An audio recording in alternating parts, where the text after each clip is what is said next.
Бірінші тарау. Ғажайыпты күтуге шыдамың жетпесе, өзің жаса. YouTube каналында скейтбордпен сырғанап, суда серфинг жасағаным, музыкамен шұғылданып, гольф ойнағаным, құлағаным, қайта тұрғаным, адамдармен еркін араласып, жүрегім жайында түсірілген видеолар бар. Солардың ішінде атақты тұлғалармен пікірлесіп, әңгімелесіп тұрғанымда көресіз. Бұл дені сау адамға қарапайым нәрсе болып көрінеді. Солай емес пе? Онда неге видеоларымның көрілімі миллионнан асады? Себебі мүмкіндігім шектеулі жан болғаныма қарамастан шекарасыз өмір сүріп жүрмін. Жұрт мүгедектерді қайратсыз, ашушаң, тұйық жандар деп ойлайды. Олай ойлайтындарды өзімнің өмір сүру салтыммен таңғалдырғанды ұнатамын. Белсенді, тіпті кейде экстремалды өмір сүремін.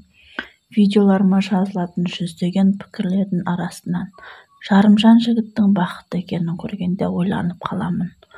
Көріксізбін, сүйкімім жоқ, жолым болмады деген секілді жағымсыз ойлар маған қайдан келіп жүр.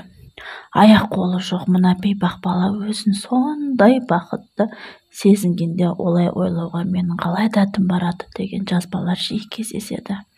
Неғ бақытты болу үшін не істейсің деп те сұрайтындар өте көп. Бәлкім сіз де қандай да бір ішкі мәселеңізді шешу үшін күресіп жүрген шығарсыз. Сол үшін осы сұраққа жалпы жауап бере кетейін. Дене бітімімдегі кемшіліктерге қарамастан, кіршіксіз Ник Вуйчич болған атынымды шын түсінгенімде бақыт деген осы екен ғой деп ойладым. Мені Құдай тек маған ғана арналған жоспарларына сәйкес жаратты. Әрине, мен кемелдікке жету үшін өзімді жетілдірудің қажеті жоқ деп ойлаймын.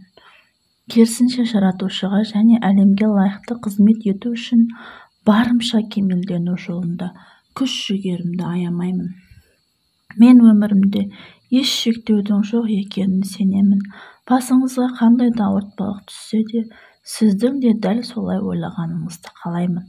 Осы саяхатымызды бірге бастамас бұрын өзіңізге өзіңіз сызып тастаған шекаралар мен басқа адамдар қойған шектеулер туралы бір сәт ойланыңыз.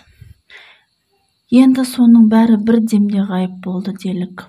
Өміріңіз қалай өзгерер еді? Сіз үшін ешқандай шектеу болмаса, тағдырыңыз қандай болар еді?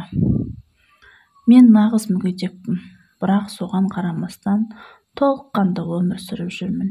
Ерекше жағдайым, ерекше мүмкіндік те береді. Мен тағдырдың тәлкегіне түскен талай жанмен араласып жүрмін. Ал сіздің алдыңызда қандай мүмкіндіктер күтіп тұрғанын елестетіп көріңізші. Арманыма қол жеткізе алмаймын, себебі ақылым аз, талантым жоқ деп әдетте өзімізге көңіліміз толмайды. Біреулердің пікіріне сеніп, өз мүмкіндігіңізді шектейсіз. Бұдан асқан жаман нәрсе бар ма? Өзімізді шектеу арқылы Құдайдың бізге берген нығметін шектейміз. Ол бізді жаратты ғой. Жаратылысымыздың ерекше мақсаты, мәні бар. Бекерден бекер шаруаға салған жоқпыз ғой. Өз арманыңыздан бас тарту арқылы Құдайдың құдіретіне шәк келтірген боларсыз. Өз өміріңізді шектеу арқылы Құдайдың махаббатынан айырыласыз. Өйтуге әсте болмайды. Менде таңдау бар.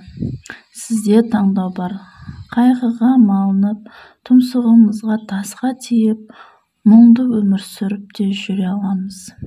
Алайда әрқайсымыз кездескен қиындықтарды жеңуге тырысып, адасқан, қателескен адамдардың әрекетінен сабақ алып, тәжірибе жинаймыз.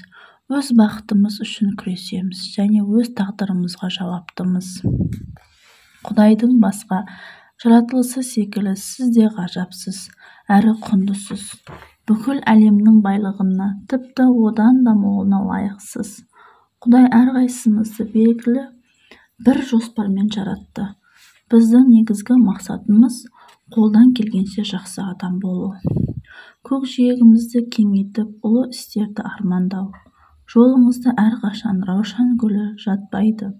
Солай болған күннің өзінде гүлді таптап өтуге болмайды. Өмір ғажап.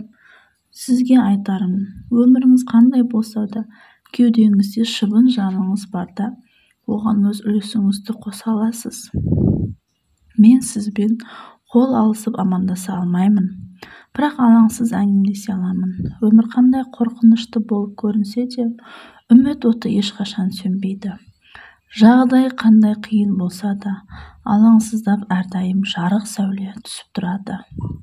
Жолыңыздағы кедергі қандай күрделі болса да, оларды жеңе аласыз. Өзгеремін деген ниет адамды өзгертпейді, жай ғана ниет асық етеді. Адамды ниетке қоса амал өзгертеді. Өмірдегі әр құбылыстың себебі болады, ал әр себептің сәулелі тұсы бар. Осы айтқаныма өзім сенемін, өйткені менің өмірім соның негізгі дәлелі. Аяқ-қолы жоқ мүгедектің өмірінде нендей жақсылық болуы мүмкін? Қандай қиындықтармен бетпе-бет келгенімді және оларды қалай жеңгенімді мені танитын адамдар жақсы біледі. Кейде адамдар менімен сөйлесіп шабыт алғысы келеді. Оларға сенім сыйлап, үміт отын жағып, шабыт беруге тырысамын. Менің бұл өмірге қосар үлесім осындай. Өз бағаңды білу өте маңызды. Сіз де өмірге өз үлесіңізді қоса аласыз. Дәл қазір қайғырып немесе өзіңізді кем санап, көңілсіз күйде отырған шығарсыз. Онда тұрған ештеңе жоқ.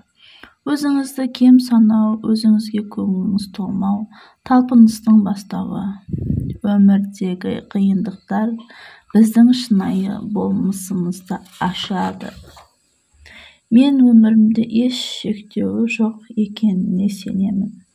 Басыңызға қандай ауыртпалық түссе де, сіздің не дәл солай ойлағаныңызды қалаймын.